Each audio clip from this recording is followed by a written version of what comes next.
here with Ernest Borgnine and the great Doris, beautiful Doris. But here we talk about their new film, Another Harvest Moon. Doris, tell us, our audience, about your character in Another Harvest Moon, and welcome. Thank you. She sounds like she's a pain in the neck. She's not. She's a woman who uses each day as an exciting moment in life rather than getting older and diminishing. She's, in spite of all her personal health, which is not very good, you don't know that about her. She just goes around and tries to be sort of Mrs. Sunshine. But she means well, and she's full of life, and she's full of hope, and she tries to spread that around. Yeah.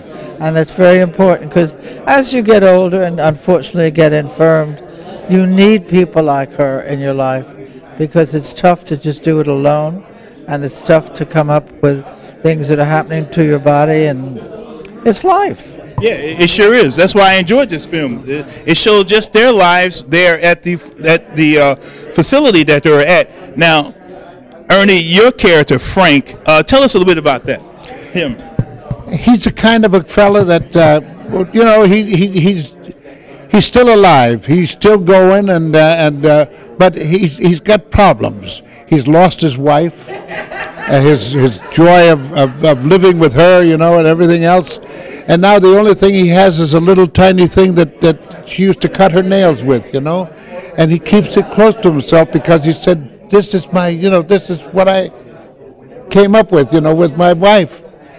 And he's lost a little desire of everything. And the only time that he seems to spark up a little bit is when he meets up with these people in that home that they're in. And he becomes a good guy, and then try to make everybody laugh and try to keep everybody going. But inwardly, you could tell he's not really, the guy he used to be. Exactly. Yeah. Of course. Yeah. And hey, it's about older people who we see ourselves in that role, and we say, "Wow, this is me," Because how many times have you been, you lose a wife or you lose a husband, and the first thing you know, you say, well, we're going from here. You don't know. You don't really know. You're absolutely right about that. And when I was watching this film, also made me think of my parents, but they're both deceased. But I'm trying to say, well, what would happen, if they were still alive too? Yeah, and Doris, you was working also with Ann Mira and Piper Laurie, both you guys did. Tell us a little bit about that. Oh, I love Annie Mira. Made me laugh so much. I cannot tell you. I have a wonderful story about Piper. We were doing a scene at 1 o'clock in the morning outside. Oh, yeah? And a big storm was coming, and we had to get it done then, because otherwise we'd be there for another week, and the film couldn't afford another week of all of us. And Piper said, listen, in this scene, can you really speak up? And I said, yeah, I can, but I don't think I should, because what I'm saying is the cancer's gone to my liver. And that would be hard to say. The cancer's gone to my liver. I said, but when the camera's on you, baby, I'll talk up loud. You're absolutely right.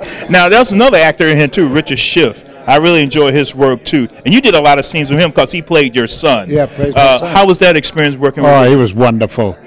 I don't know, there's something pathetic about the guy, because it's like me. At one time, I used to think my father was the most terrible person in the world, until I realized when I was in the Navy and all by myself and how to take care of myself, I realized that every licking he gave me was for my own good. Exactly. And to get those whoopings too. That's it. Hey, too bad that they'll give a few lickings now these days, but now they put you in jail for it. It's terrible, But I tell you, and for Ann Mira, years ago, I saw she and her husband on television, and I always enjoyed them so much. And one day I wrote a letter, and I sent it to them, and we became, friendly, and we started sending Christmas cards and things like that. And I didn't meet her actually until we met into the picture, and I was really. She's the kind of a gal that calls a spade, man. She makes no bones about it. We had more fun with Ann than you could shake a stick at. And then her husband came in, and I could see how the two of them worked together. It's just wonderful. Oh, yes. They work very well together. Yeah. But also, you two work very well together in this film, too. You also had a lot of scenes together, too, even though they came to your room sometimes. Yeah. And, in the film, Another Harvest Moon, you all work very well together. Is this the first time you two ever worked together? That's first time. Really? First time? Not the last. Oh, let's hope it's not the last I either. hope it goes on, believe me, because I'd sure like to work with Doris again. Yeah, I would love to see that myself. And just one more. Now, tell my audience, why should they see this film? What again? Say it again. Why should they see this film? Why should Because people it's see real, it's alive, it's about life, and it's all aspects of life. And why should people see this film, Ernie? Because it's life.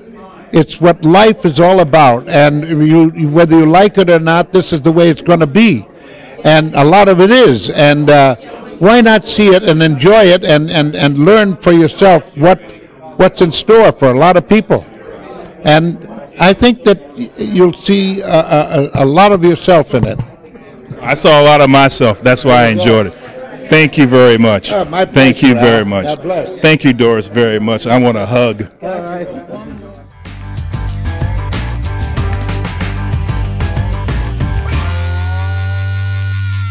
I'm here with Paige and Steve. They are the producers of the film Another Harvest Moon. Oh, wow, this is a great film. I saw it. I already reviewed it. I really enjoyed it. Paige, what did you do with this film, or what did you do on the film? Sure. Well, my company is Ostro & Company. We're based in Los Angeles and Beverly Hills. Do y'all work together? And, well, yes, I arranged the distribution for the film in over a dozen theaters here in Florida through Panorama Distribution on the East Coast. And we're in negotiations with Regal Chain to be in all the theaters. So we're really hopeful that that will work well soon. And we're looking forward to audiences here in Florida coming out to see the film. And Steve, what's your role? Yes, I'm Steve Delamater with SMD Entertainment Productions, and I'm the executive producer of the film. So you the man who put up the money? I'm the man that put up the money and did a lot of other work behind the scenes. Yes. Now, the script, how did you get your hands on the script, and how did you say, I want to produce this? Well, there were others along with me, along with Aurora Films. They had gotten a hold of the script, and they had gotten in touch with me, and I helped, I greenlit the program, the movie, so it would get made, and from there it just was a matter of going along, getting the movie made, and then getting things fine-tuned, and getting it to the point where we're here now with close to 15 theaters, and we're happy as anything to be here in Florida. Now, Paige, did you or Steve, did you have anything to do with the casting? Because, and first of all, tell us about the casting, Paige. Well, we have Doris Roberts and Ernest Borgnine, Richard Schiff. We have the star of Prom coming out, Cameron Monaghan, Sybil Shepherd, Piper Laurie. So we have a legendary award-winning cast with the new young up-and-comers, and I think you can't go wrong with a cast like that, and the performances that are given here, with Ernest Borgnine in the lead, giving a absolute award-winning role that has been receiving rave reviews at all the major film festivals. We're just very, very excited to be a part of this. Yeah, and Ernest is a very legendary actor. I've been watching all these actors for years, and now Cameron, I'm watching him on Showtime's now, and Shameless, and so I guess that's the new league. But working with Ernest, how was that? Oh, absolutely incredible. He's just a dynamo. He's 94 years old. He has more energy than me, than you, than just about anybody I've ever met. Doesn't forget anything. He's completely on top of his game. And one thing that's amazing watching all of these actors is, number one, the amount of Oscars that have been won, nominated, Golden Globes, Emmys. I don't think there's any movie that has more than this movie. It's in the teens, if not more than that, the amount there. And then on top of that, finding, Sybil Shepherd, who... Yeah, I said, man, she hasn't been in anything lately, and I was surprised to see her because I'm always a big fan of her. Yeah, and now she's getting back. She's been in TV in a lot of roles lately, and now she's going to be starring in a TV show coming up again soon. So add all of that into the mix with the right cast, the cast and the right script, and then Cameron Monaghan is looked at as being one of the top 11 breakout teenage stars to come out in the year 2011. Yeah, he sure is. He's really playing a great role on Shameless on Showtime. Yes, you know, man, I enjoy him. The Disney movie that's coming out, Prom, he's the lead in that, and that'll be out within a month or so, I believe. So his star meter's shot through the roof. So it's really fascinating to have such a legendary veteran cast mixed with the next hot thing. Well, thank you very much. Thank you. Thank you for coming, and thank you for saying something about this good piece of film that I really enjoyed, Another Harvest Moon. All right, and I'm going to tell my audience, everybody, to watch this film. Thank you so much. Thank you. Thank you.